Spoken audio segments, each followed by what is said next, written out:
Again, if you know Jordan Maxwell, you will know this section. This is fascinating, has to be included.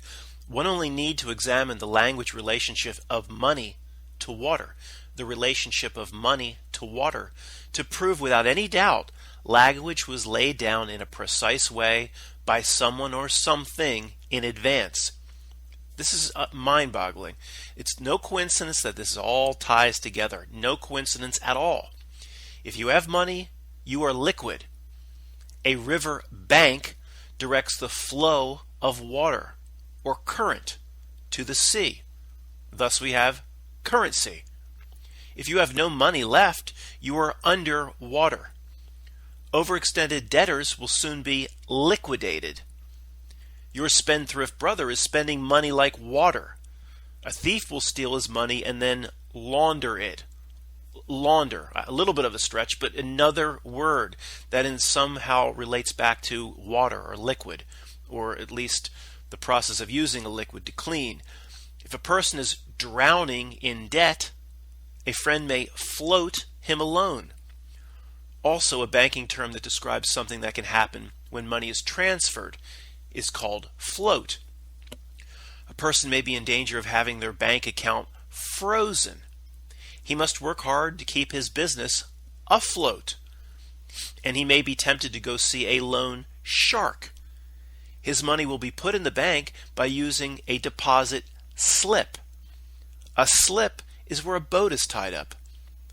An economist may ask about the amount of money the U.S. has in circulation. Your circulation or circulatory system describes the flow of blood. Again, all of this is no accident. Money is a literal manifestation of energy. One who has money has stored energy. One who has enough money doesn't have to lift a finger to do anything, do they?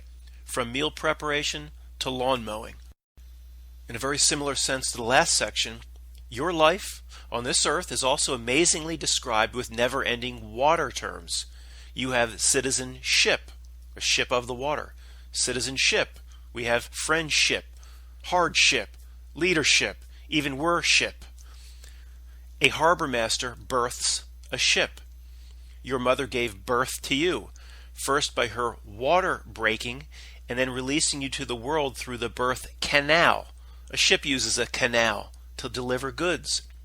Per maritime admiralty law, you are a vessel, a ship, that is birthed by your mother. The initial egg of your ship was fertilized by semen, like men at sea, semen. There's no coincidence in any of this, folks. Navy soldiers are called seamen. The reason behind all the water examples could be a book in and of itself. The point is to simply recognize that all of this is no accident. Language was planned for us. Why are we of the human race? Is there a race being run? Why is the term for a running contest used? Because the system is set up so we compete with one another to collect scarce resources in order to survive. Is it a coincidence that we have the popular term rat race to describe how we claw and ascend upward in our profession? Rat race, human race, a race, same thing. To the elites who try to stay in control and are more and more desperate, if one watches the news, to stay in control, we are the great unwashed and rats in a maze designed by them.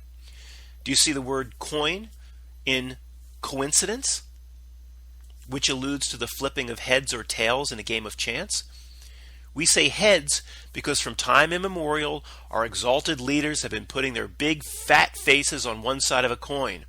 But where does the term tails come from, since there's no record of animal tails on any flip side of a coin?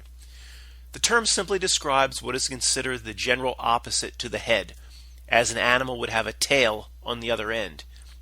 Even in a human being, the buttocks is referred to the tail end, and one's last vertebrae, the tailbone. The first account of a coin-flipping game of chance goes back to the ancient Rome and navia aut caput, which means ship or head. Game of chance, ship or head. Caesar's face was on one side of the coin, and a ship was on the other. Ship on the other completes our loop of relating money to water.